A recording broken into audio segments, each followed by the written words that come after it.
So there's a good chance if you're watching my videos, you probably have either a very nice new bag like this, or a very old bag like this that you equally love as much as the last one.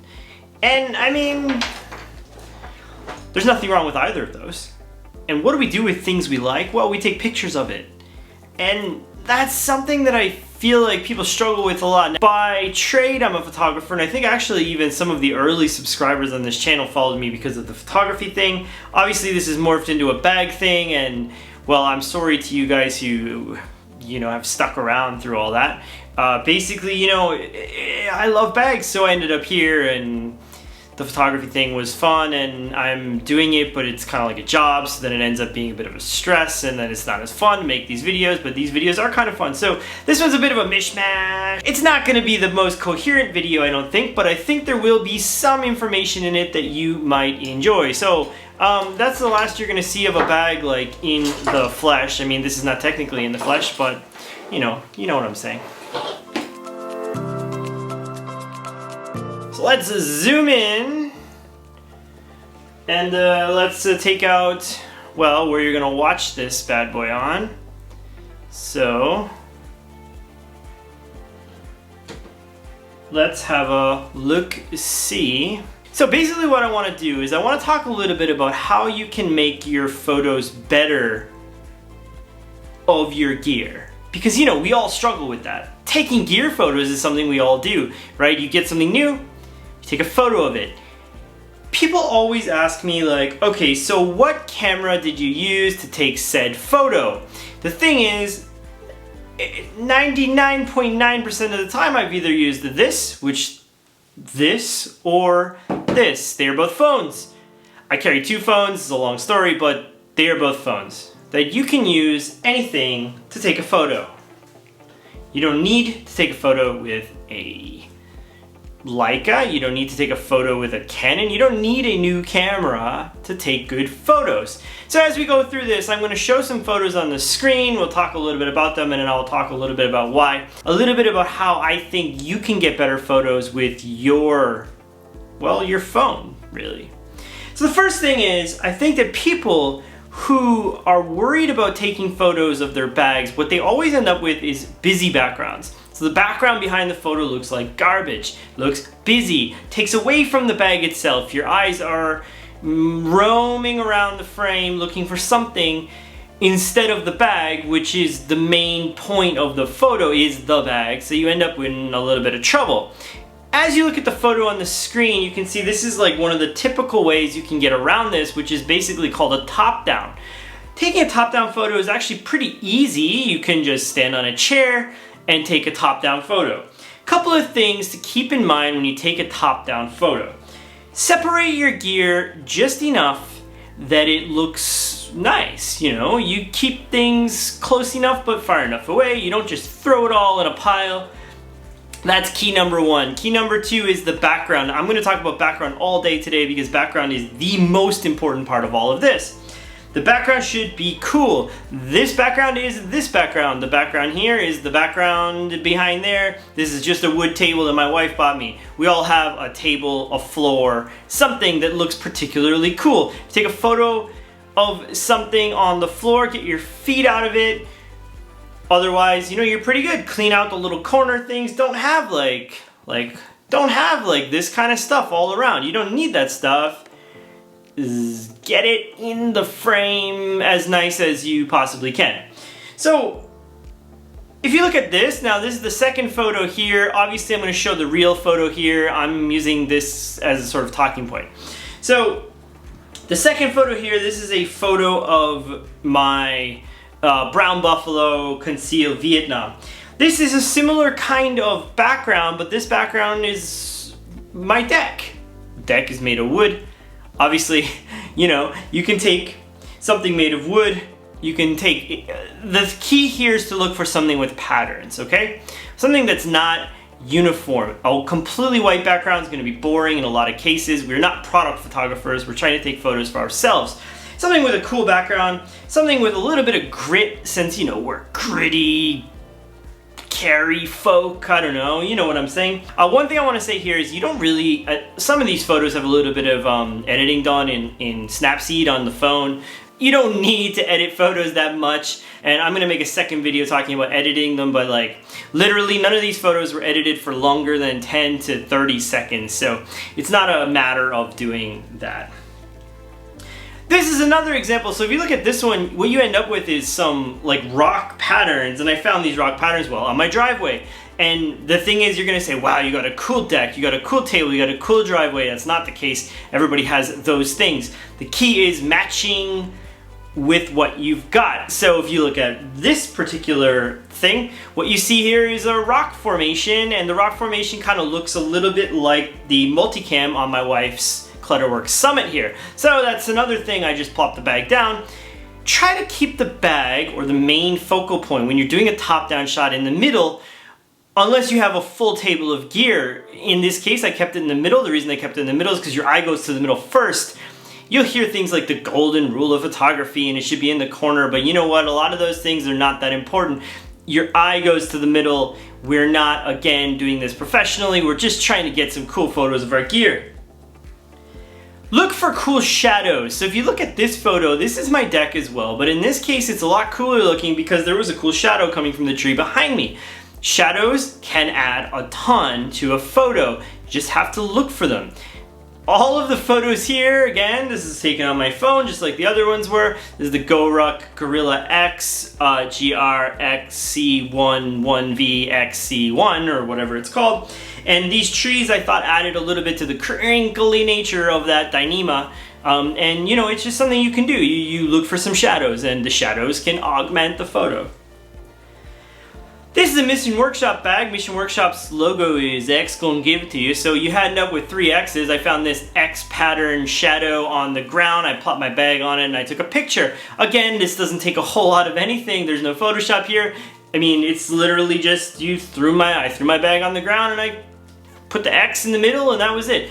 You have to look for these things. You can find them anywhere. You can find cool things anywhere. Just don't throw your bag like in the corner of a garden and say, boop, done.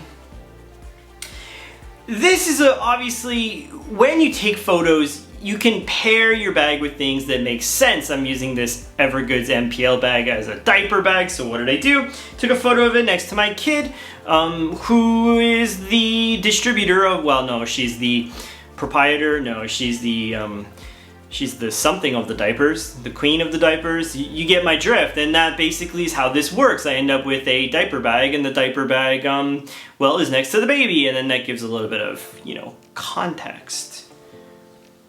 This would be the typical top-down shot where you throw all your gear on the table and you're good to go. I mean, throwing your gear on the table is great. That's kind of how you do it. Make sure you spread it out like kind of somewhat equally so you don't end up with gear all over the place and you don't end up with big gaps. Like say like, I don't know, you've got this brush here and then there's a big gap here. Fill those holes up, but then don't put something like tight on each other like this. This also looks ghetto. You get what I'm saying. Another key thing I would say is in your life, everybody has a cool wall. A wall with a window. Now I'm going to talk about that again with these photos. These photos are... The photo with the table here is lit by the window that's there. And when I'm taking photos, I take photos there because the window falls down on here. I mean, good light is always something you need. Look for a wall in your house that's not particularly busy, that probably has something you can hang your bag on if you're gonna do it like I was. Or you can put your bag on the floor, and with window light. Window light's great for people like us who, look, the house lights are always gonna be garbage when it comes to things like this. You wanna take good photos of your bag, find a cool window light. Light and shadow make good photos, so that's what you end up doing here. Now if you look at the photo carefully, I didn't cut anything off. The photo itself, it's still in the frame. I didn't cut it off anywhere. There's nothing around the bag that's making it distracting or nothing distracting. It's just, well, it's just a bag, but there's some cool light and shadow. You can all find this type of place in your house. It's just how houses work. You end up with a window and that can work. This is a chalk bag. This is a chalk, what is it called? The Ascent. The last bag was the GoRuck GR2 26 liter. In this case, if you look, again, same place, same window, different time of day, but also cool lights. So that window is kind of like a go-to. You can figure out a place in your house with a cool window where you can take that type of photo. It's just something that I think everybody can find and everybody can use. You just gotta kind of look for it, you know? This is the recent love of mine. This is the North Street Weekender. Now I got lucky here, the light was particularly good on this day. Obviously, if it's not sunny, this is not gonna work, but shadows and lights that make cool shadows always make for better photos, like it does in this case. I paid some care to where this is bothering me, get out of frame. This is exactly what I'm going to talk about now, where everything's dangling and all that kind of stuff. There's nothing bunched up. There's some nice space between the top handle and where the bag is, all that kind of stuff. Look, these are things that you can all, it comes with time, but the key is to have that wall, that starting point.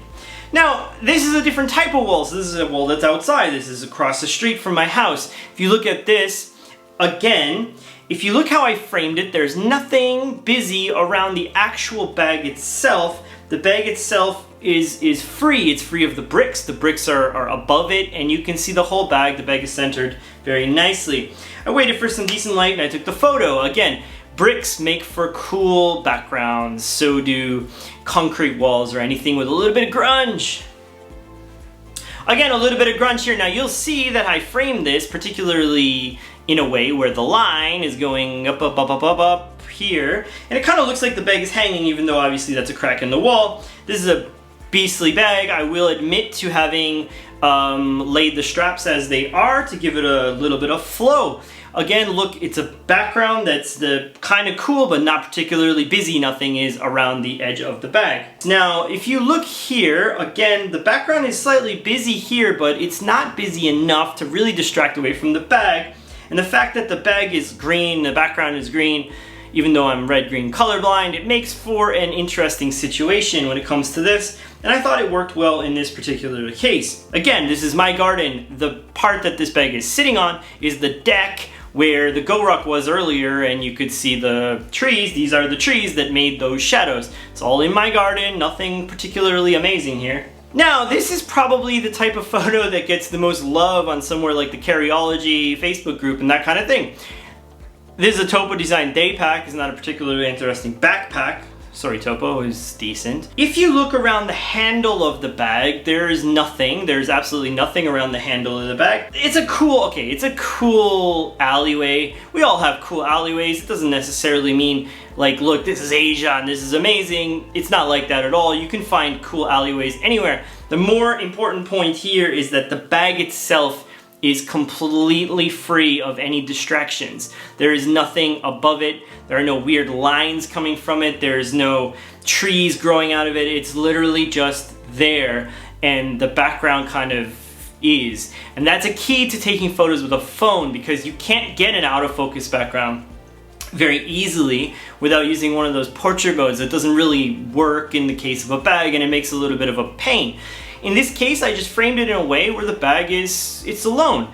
And how that works in your advantage with a phone, and why I think it works well with a phone, is that the background ends up being contextual. You can see where you are. You can see what you were doing. I mean, obviously, if you're carrying your bag, that might be important. Similar situation here. You'll look, there's nothing around the bag. There's an Alchemy equipment bag, very nice, right next to my house. Again, same deal, Mission Workshop bag here. This is right after I took the previous photo of this bag, which had the little line. The wall is just to the right here.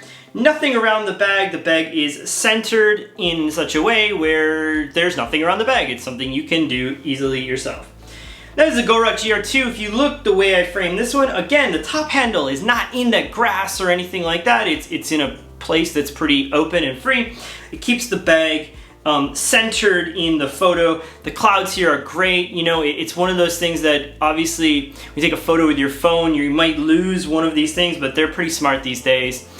Obviously focus on the you know, the bag. Oh, this is gonna be the last one, but just quickly, if you can, now, in this case, there is something right around the bag, and I did that purposely, but it's about equal distance on both sides thing, but if you look, the bag, again, mostly is free of distractions and all of those things.